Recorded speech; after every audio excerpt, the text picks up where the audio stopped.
Welcome back to the BytePhase tutorial series. In this quick guide, we'll show you how to set default job creation settings so your forms are faster and easier to fill out. Let's get started. On job creation page, we can set pre-filled fields. From the left sidebar, click on the Job tab.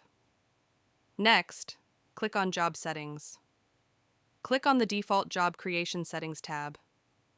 Select the fields you want to be pre-filled, like job type, priority, or assigned technician, then click Save. Now, go to the job creation page, and you'll see your selected fields already filled in. That's it. And that's how you set up default job creation settings in BytePhase CRM to save time and avoid repetitive typing. If this video helped, don't forget to like,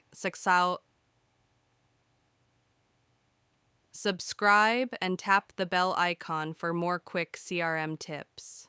Got questions? Drop them in the comments. We're here to help.